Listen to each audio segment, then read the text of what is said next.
आशीष जी, अब आपसे समझना चाहूंगी, ब्रेक पर जाने से पहले तपोज जी को भी आपने सुना होगा, तमाम जो बातें कह रहे थे, जिस तरह से वो जस्टिफिकेशन दे रहे थे, उसे कैसे देखते हैं आप? क्या ये जस्टिफिकेशन इनफ है? आम जनता की समस्या का ये निवारण है? देखिए, मुझे लगता है जस्टिफिकेशन तो इम्पॉसिबल है। और जो इन्होंने कहा, इन बातों को सुनकर एक तो मुझे बहुत पीड़ा हो रही है और बहुत ज्यादा हंसी भी आ रही है कि छत्तीसगढ़ क्या ऐसी सरकार के हाथ में है जो ये कहेगी कि अगर भ्रष्टाचार हो रहा है तो भाई क्यों पैसे दे दिए आपने। वो गरीब लोग हैं, उनका राशन, उनका जीवन, उनका खाने का अनाज जो है सरकार द्वारा जो मिलता है उस पर वो आश्रित है, उस पर निर्भर करता है उनका जीवन। उस कार्ड को रद्द कर दिया जाएगा।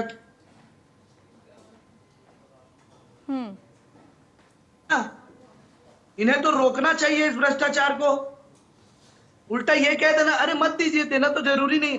ये किस तरीके का वक्तव्य सरकार भारतीय जनता पार्टी पेश कर रही है, मुझे नहीं समझ में आ रहा। और सबसे बड़ी बात, 2 साल से जो बीत गया, 2 साल से जो हो गया उस पर ये बात करें। तत्कालीन सरकार इनकी है, बड़ी विडंबना है भारतीय जनता पार्टी की। बात इनसे कर रहे हैं कि आपकी इस तत्कालीन सरकार में 2 साल का घोटाला हो गया। ये पहुंच जाते हैं महात्मा गांधी, मनरेगा और कांग्रेस के पिछले सरकार पर। अरे बीत गया भैया, हमने मान लिया कि हमारी कमी रही होगी, हमें जनता ने नहीं चुना। अभी आप तो है ना सरकार में, आपका दायित्व तो बनता है ना। हमें विपक्ष के लिए चुना है ना जनता ने, और विपक्ष अपना काम करेगा। सरकार को आईना दिखाते रहेंगे हम। मैं बहुत बहुत धन्यवाद देना चाहूंगा आपका कि इस मुद्दे पर आपने डिबेट रखी और ये इतना खुलकर ये बात बाहर आ रही है कि इस पर भारतीय जनता पार्टी का स्टैंड क्या है। भारतीय जनता पार्टी का स्टैंड ये है कि हाँ ये हो गया 2 साल से, अब हम इस पे ई-केवाईसी करा रहे हैं। ई-केवाईसी में अगर भ्रष्टाचार हो रहा है तो नहीं, उसमें भ्रष्टाचार की जरूरत नहीं है, पैसा हमको आपको नहीं देना चाहिए। ये स्टैंड है पार्टी का। इस स्टैंड से छत्तीसगढ़ की जनता को क्या आश्वासन देंगे? ये क्यों नहीं एफआईआर हुई जब इतने हजारों आधार कार्ड हर जिले में पाए जा रहे हैं? किस किस वितरण केंद्र से कितना फर्जी आधार कार्ड बरामद हुआ, ये सरकार के पास डेटा है। जिन्हें 2 साल से हर महीने 35 किलो चावल और चना और गुड़ दिया जा रहा था, क्यों नहीं उनको सीधा जेल डाल दिया गया है अभी तक? मुझे पता है यहाँ पर भारतीय जनता पार्टी के प्रवक्ता की कितने लोगों पे एफआईआर हुई है और कितने लोगों को जेल में डाला गया है। इस तरह से भ्रष्टाचार को बर्दाश्त नहीं करेगी कांग्रेस पार्टी ने। छत्तीसगढ़ की जनता, इस पर जवाब देना होगा, नहीं तो हम इसको सड़क की लड़ाई लड़ेंगे और इस पर कार्रवाई सरकार को करनी होगी। इस्तीफा दे मंत्री इस मामले में। चलिए ठीक है, तपोज जी क्या कहेंगे, क्या कोई कार्रवाई हुई अभी तक? क्योंकि डेटा आपके सामने, आपने खुद ये डेटा पढ़ा है। अब आप किस तरह की कार्रवाई सरकार करेगी, किस तरह लोगों को जो है आश्वासन आप देने वाले हैं? क्योंकि हर बार जो कार्रवाई की बात कही जाती है वो कागजों तक जरूर नजर आती है, जमीनी स्तर पर कभी कोई कार्रवाई नजर नहीं आती। चंद दिनों के लिए कुछ अधिकारियों को निलंबित जरूर करेंगे आप खानापूर्ति के लिए, लेकिन असली न्याय कब मिलेगा? नहीं, जो साथी प्रवक्ता अभी कह रहे थे कि उनके ऊपर जो 2 साल तक या इस तरीके से, देखिए इस पे ये जांच का विषय नहीं। किसी ने अगर इस तरीके का कोई भी काम किया होगा और जो जो इसमें दोषी पाए जाएंगे उनसे पूरी तरीके से रिकवर किया जाएगा, कोई नहीं छोड़ा जाएगा। अगर इसमें कोई मंत्री भी शामिल होगा तो वो भी पेनलाइज होगा, कोई भी नहीं छोड़ा जाएगा। 0 टॉलरेंस की हमारी नीति है भ्रष्टाचार पे, और न खाऊंगा न खाने दूंगा, ये प्रधानमंत्री जी का फिक्स्ड फॉर्मूला है और इसके तहत हम जो है चलते हैं। अगर कहीं पर भी कोई भी ना अधिकारी बख्शे जाएंगे, ना ही कोई ब्यूरोक्रेट्स बख्शे जाएंगे, कोई वहां पे जो भी दलाल हैं उनको भी नहीं छोड़ा जाएगा, कोई भी जो भी है। भले ही तपोज जी आप कह रहे हैं कि सरकार की भ्रष्टाचार के प्रति आश्वासन हम देते हैं। बिल्कुल तपोज जी, भले ही आप कह रहे हैं सरकार की भ्रष्टाचार के प्रति 0 टॉलरेंस की नीति है, लेकिन वो नजर नहीं आती। क्योंकि आप किसी भी फील्ड में देख लीजिए, किसी भी योजना में देख लीजिए, किसी भी स्कीम में देख लीजिए, ऐसी कोई स्कीम आपको नहीं मिलेगी जहां भ्रष्टाचार का कीड़ा ना लगा हो। लेकिन उसके बावजूद सरकार कहती है डबल इंजन की सरकार है, 0 टॉलरेंस है। वो नजर क्यों नहीं आता, ये सबसे बड़ा सवाल है। अमर, अब देखने वाली बात यह है कि जनता का हक तो छीन लिया गया है। 2 साल की अगर हम बात करें, जैसा कि आशीष जी ने भी कहा कि न जाने कितने करोड़ का ये घोटाला है। अब उस मामले में सरकार की जांच है जो है वो किस ओर जाती नजर आ रही है? क्या अब तक कोई कार्रवाई की गई है? जिस तरह से डुप्लीकेट राशन कार्ड के मामले भी सामने आए, क्या कोई गिरफ्तारी अब तक इस मामले में हुई है?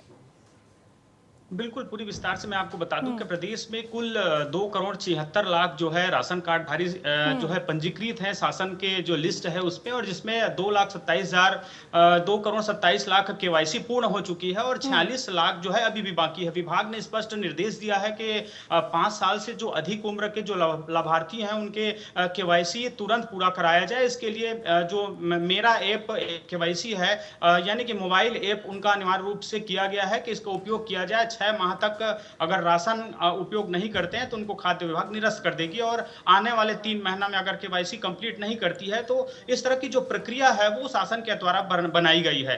पर आपको मैं बता दूं कि लगातार जिस तरह से भ्रष्टाचार को अंजाम देते हैं दुकान संचालक, किनके इशारे पर ये फूड अफसर या फूड अधिकारी के जो निर्देश है या उनके जो है मौखिक रूप से निर्देश है उसकी पालन करते हैं और बड़े बड़े जो है भ्रष्टाचार को अंजाम देते हैं। बड़े अफसर पे किसी तरह की कार्रवाई नहीं होती, उस दुकान संचालक को हटा दिया जाता है, यानी कि छोटे कर्मचारी पर कार्रवाई होती है। जिस तरह से लगातार बस्तर इलाकों में जिस तरह से बड़ा बड़ा भ्रष्टाचार हो रहा है, दुकान संचालक जिस तरह से फिंगरप्रिंट लगाते हैं कि आपको 35 किलो राशन मिलेगा, पर वही जो है खांजूर एरिया में 20 किलो राशन मिल रहा है। तो इस बात से अंदेशा लगाया जा सकता है कि शासन जिस तरह से नक्सलवाद को बस्तर में खत्म करने की दिशा में सरकार काम कर रही है, पर भ्रष्टाचार को खत्म करने की दिशा में कैसे काम होगी, इस दिशा में विचार करने की जो है जरूरत है। बिल्कुल बिल्कुल। तपोज जी, घूम फिर कर बात वहीं आ जाती है कि कार्रवाई क्यों नहीं हुई। और इसके अलावा जिस तरह एक चीज़ और आशीष जी ने उठाई थी कि क्या अब जो छत्तीसगढ़ की सरकार है वो अधिकारी चला रहे हैं, चंद अधिकारी जो भ्रष्टाचारी हैं, क्या वो सरकार चला रहे हैं? किसने आप लोगों के हाथ बांध रखे हैं और अब तक ये जांच क्यों नहीं हुई? शायद ये जांच पहले हो चुकी होती, शायद सरकार पहले अलर्ट हो चुकी हुई तो ये हालात ही नहीं होते, ये तस्वीर नहीं होती। नहीं, मैंने वही बताया। देखिए, अधिकारी हमें क्यों चलाएंगे? हम हमारे आपने कहा कि जो भी नहीं, मैंने वही सारी चीजें मैंने वही बताया है कि वहां पे जो जिला कलेक्टर से लेके जो भी इसमें दोषी पाएंगे वो पिनलाइज होंगे। और ये मामला जो है तभी सामने आया है जब केवाईसी का मामला सामने आया है और हम लोगों ने स्टार्ट किया। देखिए, एक चीज और बता दूं, विष्णुदेव सहाय जी के जो अचीवमेंट्स हैं वो कोई छोटे मोटे नहीं है।